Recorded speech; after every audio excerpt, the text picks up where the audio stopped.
राजनीति विज्ञान के विद्यार्थियों, आज भी द्वितीय वर्ष के द्वितीय प्रश्न पत्र भारतीय राज्य व्यवस्था के अंतर्गत आज मैं आपको बहुत ही महत्वपूर्ण विषय प्रधानमंत्री के बारे में बताने जा रही हूँ।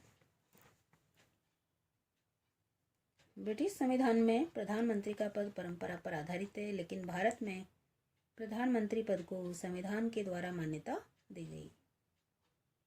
किंतु भारतीय संविधान में प्रधानमंत्री पद का केवल संक्षेप में ही अनुच्छेद 74, 75 तथा 78 में उल्लेख दिया गया है।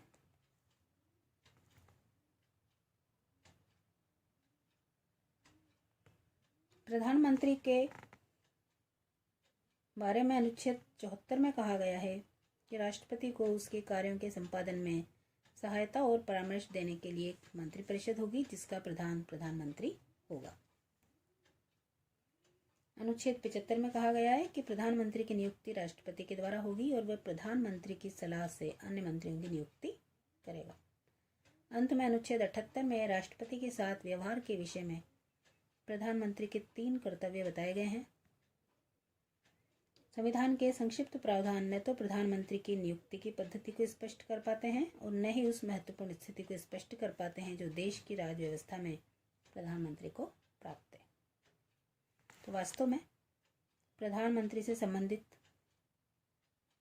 जो अध्ययन है वो सिद्धांत की अपेक्षा व्यवहार पर ही आधारित हो सकता है। अब हम चर्चा करते हैं कि प्रधानमंत्री का चयन और नियुक्ति। प्रधानमंत्री का चयन उस दल द्वारा किया जाता है जिसे लोकसभा में बहुमत प्राप्त हो और फिर उसकी नियुक्ति राष्ट्रपति द्वारा की जाती है। 1950 से लेकर अब तक प्रधानमंत्री के चयन और नियुक्ति के प्रसंग में 4 प्रकार की स्थितियां रही हैं, जो इस प्रकार है। पहला, स्वयं जनता द्वारा प्रधानमंत्री का चयन। 1952, 1957, 1962 में स्वयं जनता ने प्रधानमंत्री पद के लिए पंडित नेहरू का चयन किया था। 1971 तथा 1980 में श्रीमती इंदिरा गांधी और दिसंबर 1984 में राजीव गांधी का इस पद के लिए चयन भी स्वयं जनता ने ही किया था। 1999 में प्रधानमंत्री के चयन में भी जनता ने महत्वपूर्ण भूमिका निभाई। मई 2014 में प्रधानमंत्री नरेंद्र मोदी के चयन में भी जनता ने महत्वपूर्ण भूमिका निभाई। दूसरा है आम सहमति के आधार पर प्रधानमंत्री का चयन। 1964 में शास्त्री जी, 1967 में श्रीमती गांधी, 1977 में मोरारजी देसाई, दिसंबर 1989 में वीपी सिंह, जून 1991 में पीवी नरसिम्हा राव, मई 1996 में और अप्रैल 1997 में क्रमशः देवगौड़ा और गुजराल ने आम सहमति के आधार पर प्रधानमंत्री पद प्राप्त किया था। तीसरा, लोकसभा के बहुमत दल या बहुमत वाले गठबंधन में नेता पद के लिए चुनाव संघर्ष और प्रधानमंत्री का चयन। 1966 में शास्त्री जी के निधन के बाद कांग्रेस संसदीय दल ने श्रीमती गांधी और मोरारजी देसाई 2 उम्मीदवारों में से श्रीमती गांधी को नेता चुना। चौथा, लोकसभा में दलीय स्थिति स्पष्ट नहीं होने या आकस्मिक रूप से प्रधानमंत्री का पद रिक्त हो जाने पर राष्ट्रपति के द्वारा स्वविवेक के आधार पर प्रधानमंत्री का चयन। 1979 में चरण सिंह और नवंबर 1990 में चंद्रशेखर का प्रधानमंत्री पद पर चयन राष्ट्रपति द्वारा स्वविवेक के आधार पर ही किया गया। 1984 में श्रीमती गांधी के देहावसान के बाद राजीव गांधी का प्रधानमंत्री पद के लिए चयन भी लगभग इसी श्रेणी में आता है। लोकसभा चुनाव के तुरंत बाद अप्रैल 1996 में वाजपेयी की प्रधानमंत्री पद पर नियुक्ति भी इसी श्रेणी में आती है। तो इस प्रकार से 1950 से लेकर प्रधानमंत्री के चयन और नियुक्ति के प्रसंग में ये 4 प्रकार की स्थितियां प्रमुख रहीं। अब हम यदि प्रधानमंत्री की शक्तियां और विभिन्न रूपों में उसकी भूमिका का मूल्यांकन करें तो प्रसिद्ध विद्वान बेजहॉट ने अपनी प्रसिद्ध रचना द इंग्लिश कॉन्स्टिट्यूशन के नवीन संस्करण के प्रस्तावना में कहा है कि युद्धोत्तर काल में कैबिनेट शासन को प्रधानमंत्री शासन में बदलते हुए देखा गया है।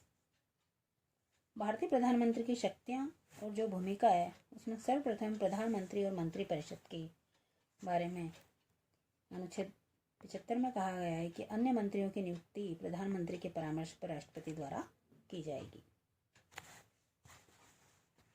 वस्तु स्थिति यह है कि राष्ट्रपति द्वारा नियुक्ति केवल औपचारिकता है और इस संबंध में विभागों के उल्लेख सहित जो नाम प्रधानमंत्री के द्वारा राष्ट्रपति के सामने रखे जाते हैं, राष्ट्रपति के द्वारा उन्हें स्वीकार करके उनके नाम के आगे अंकित विभागों का मंत्री घोषित कर दिया जाता है।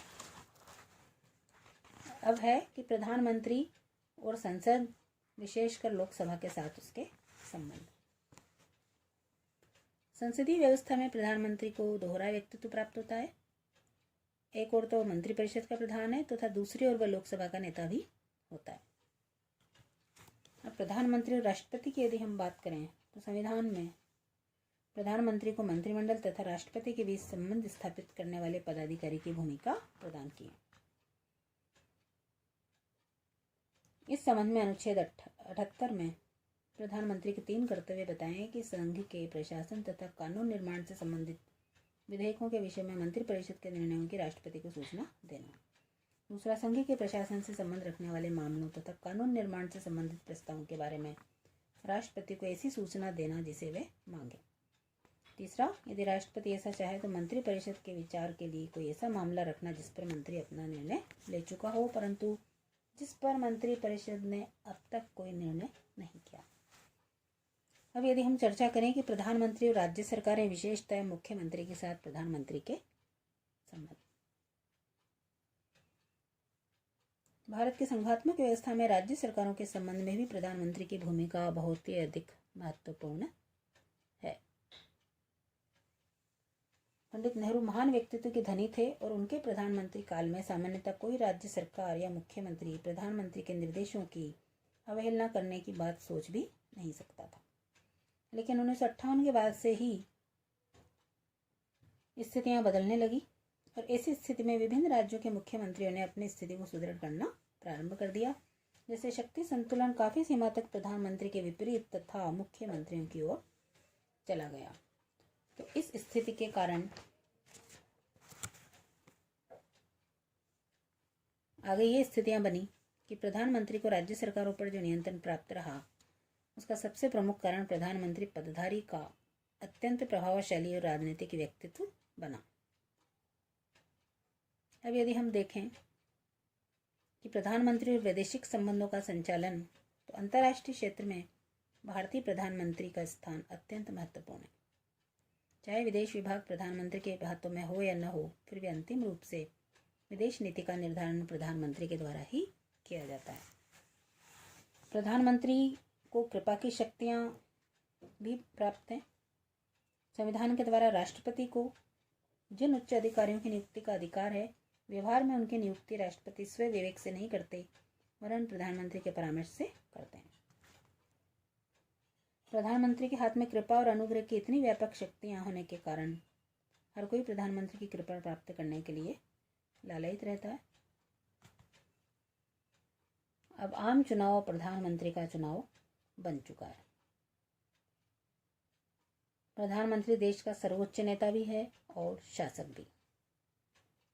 सिद्धांत रूप में न सही लेकिन व्यवहार में देश का सारा शासन प्रधानमंत्री की इच्छा अनुसार ही चलता है।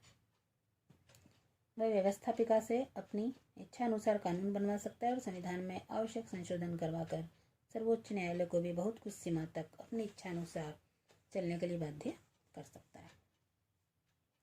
अब यदि हम प्रधानमंत्री की वास्तविक स्थिति का मूल्यांकन करें तो ये निम्न बातों पर निर्भर करती है कि प्रधानमंत्री के दल को लोकसभा और राज्यसभा, विशेषतः लोकसभा में कैसी स्थिति प्राप्त है।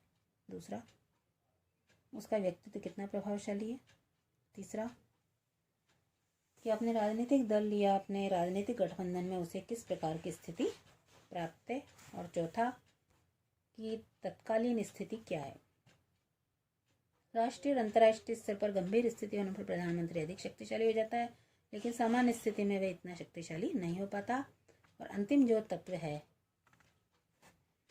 प्रधानमंत्री पदधारी को घरेलू और वैदेशिक क्षेत्र की व्यावहारिक राजनीति में प्राप्त सफलताएं और असफलताएं भी प्रधानमंत्री की स्थिति को सबल या दुर्बल बनाती हैं। तो निष्कर्ष रूप में हम ये कह सकते हैं कि सामान्यतया केंद्र में एक दलीय सरकार होने पर प्रधानमंत्री को शक्तिशाली स्थिति प्राप्त होती है, लेकिन गठबंधन सरकार में प्रधानमंत्री की स्थिति कमजोर होती है। धन्यवाद।